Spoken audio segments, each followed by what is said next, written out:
Hello students, आज हम पाठ 15 क्षेत्रफल में कई आकृतियों का क्षेत्रफल आओ जाने भाग में सीख रहे हैं कैसे निकाला जाए, और उस सूत्र को याद भी कर रहे हैं जो बहुत ही उपयोगी है आने वाली कक्षाओं के लिए।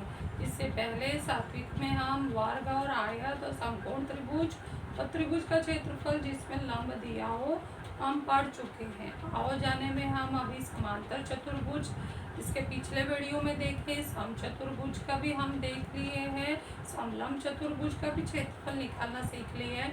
अब इस वीडियो में हम देखेंगे त्रिभुज का क्षेत्रफल निकालना जब लंब न दिया हो और वृत्त का क्षेत्रफल ज्ञात करना।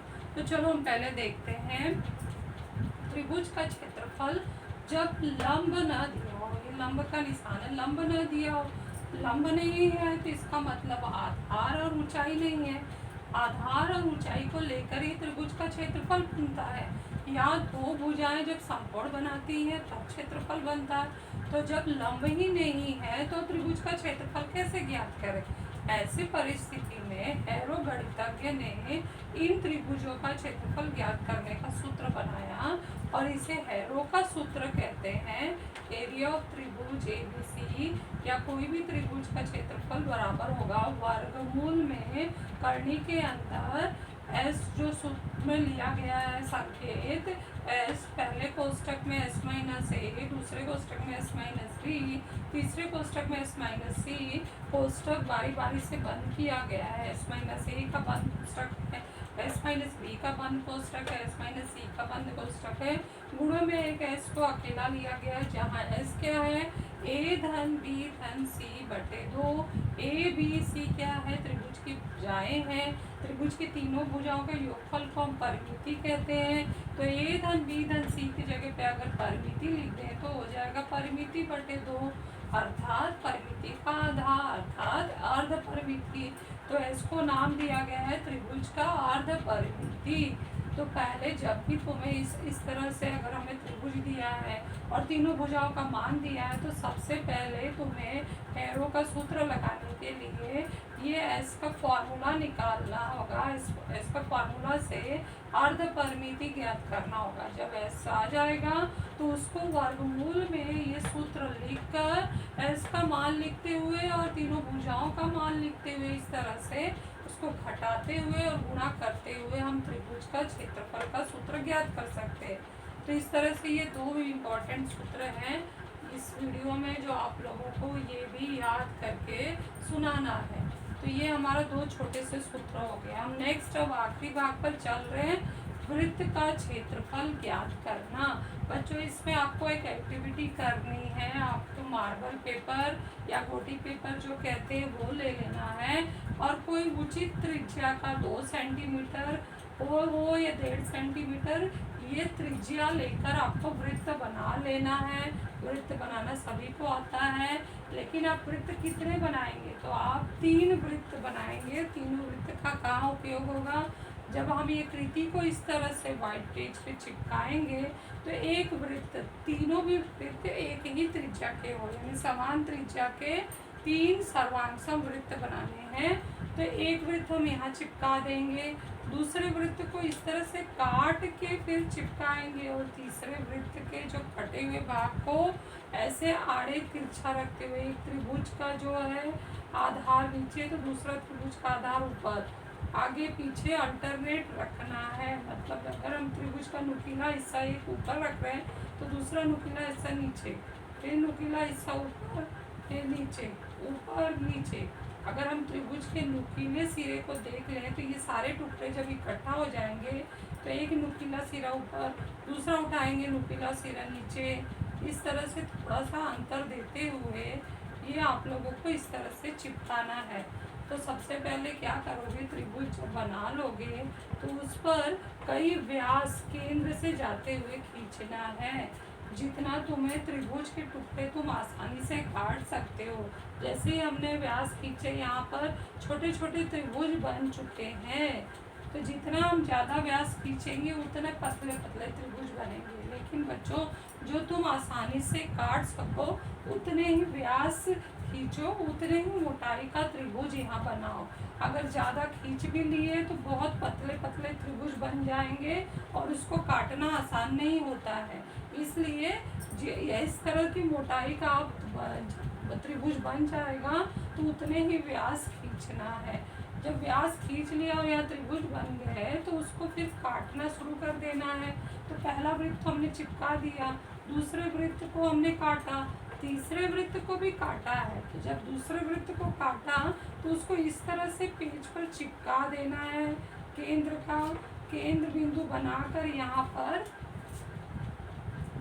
उसके चारों ओर त्रिभुज को तो चिपकाते जाना। चिपकाते समय क्या करना है कि पहले वाले वृत्त, इस वृत्त को रखकर यहाँ एक गोल बना लेना है, केंद्र का निशान भी बना देना है और उसके अनुसार उसके आगे पीछे ये इस तरह से चिपकाना है। ये क्यों चिपका रहे हैं कि देखो हमने वृत्त को इस तरह से काटा है और ये कटिंग के जो टुकड़े हैं इसको हमने ऐसे सेट किया तो ये जो वृत्त है अब बदल गया है समांतर चतुर्भुज में।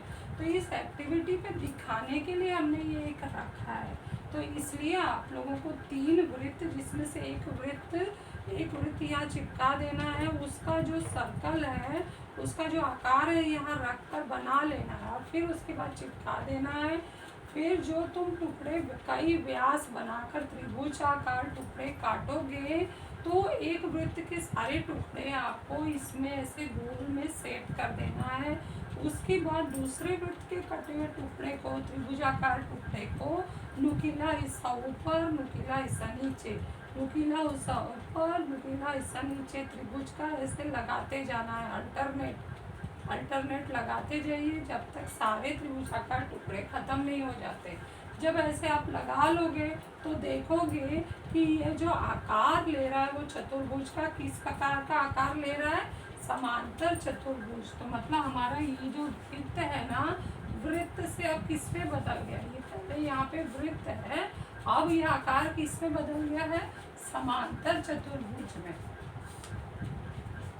तो अगर हमें कोई बोला है कि वृत्त का क्षेत्रफल निकालो तो वृत्त का क्षेत्रफल हमें पता नहीं है, लेकिन हमने समांतर चतुर्भुज का क्षेत्रफल निकाल लिया, हमें आता है, तो हम समांतर चतुर्भुज का क्षेत्रफल निकाल सकते हैं। लेकिन समांतर चतुर्भुज का क्षेत्रफल का सूत्र क्या है, आधार गुणे ऊंचाई है। तो यहाँ पर देखिए आधार में भुजा RS आया है और ऊंचाई में ये जो त्रिभुजाकार की लाइन है, ध्यान से देखा तुमने, ये त्रिभुजाकार की लाइनें वृत्त की क्या कहलाती हैं, त्रिज्या। केंद्र से मिल रही है और वृत्त तक जा रही है, तो केंद्र बिंदु और वृत्त पर स्थित बिंदु को मिलाने पर जो रेख बनती है वो त्रिज्या। तो ये हमारी हो गई त्रिज्या, ठीक है। और जो सारे टुकड़े हमने ये गोलाई में सेट किए, तो ये गोलाई जो त्रिभुज का ये आधार वाला भाग है, चारों तरफ से पूरा मिलाने पर ये वृत्त का क्या बन जाता है, परिधि। ये वृत्त की परिधि है। तो ये सारे त्रिभुजाकार टुकड़ों की पूरी लंबाई को हम परिधि कहते हैं। तो यहाँ हम देख रहे हैं कि ये त्रिभुज, आधे त्रिभुज का जो आधार है ऊपर है और आधे त्रिभुज का आधार नीचे है। तो इसका मतलब है जो परिधि हमारी त्रिभुज की परिधि 2πr होती है। 2πr का आधा भाग ऊपर गया, आधा भाग नीचे गया। तो इसको भी हमें सिद्ध करना होगा कि कैसे ये πr यहाँ आया है और कैसे πr ऊपर गया है। त्रिज्या तो हमें पता चल गया, तो इसे सिद्ध करने के लिए हम क्या बोलेंगे कि ये जो समांतर चतुर्भुज का है PQ धन RS बराबर है वृत्त की परिधि।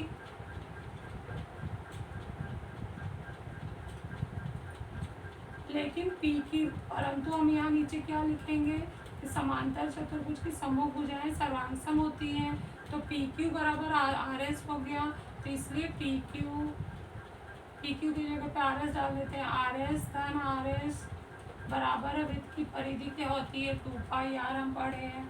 फिर ये 2RS बराबर हो गया 2πr और 2 से कट जाएगा, RS बराबर हो गया 2πr/2। तो RS बराबर आ गया πr।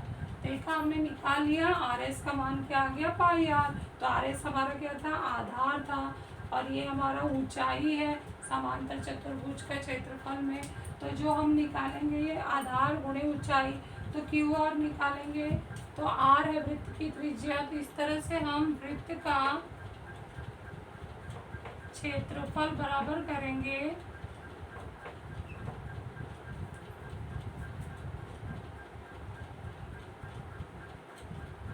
आयत का क्षेत्रफल लंबाई गुणे चौड़ाई बराबर होगा, लंबाई हमारा क्या है पाई आर, गुणे चौड़ाई क्या है हमारा आर। तो इस तरह से हो गया पाई आर स्क्वायर। तो वृत्त का क्षेत्रफल आ चुका है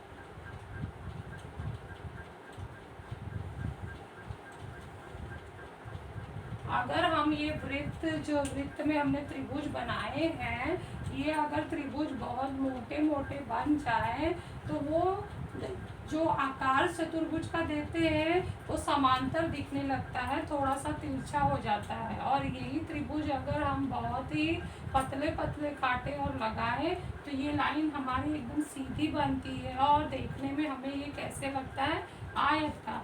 तो आयत के क्षेत्रफल से हम इसको आसानी से वृत्त का क्षेत्रफल निकाल सकते हैं। देखने में समांतर चतुर्भुज लग रहा है, लेकिन रियल में अगर हम पतला पतला काटे तो वो आयत है। इसलिए वृत्त का क्षेत्रफल निकालते समय हमने आयत का क्षेत्रफल का उपयोग किया। और हमने देखा था जब हम समांतर चतुर्भुज का क्षेत्रफल निकाल रहे थे तो हमने किसका उपयोग किया था आयत का क्षेत्रफल का। तो इस तरह से वृत्त का क्षेत्रफल आ गया है पाई आर स्क्वायर। इसको अच्छे से याद कर लेना है, ये भी आपका ओरल में लिया जाएगा। तो अच्छे से करिए, एक्टिविटी करके फेयर में पूरा कीजिए और दिखाइए।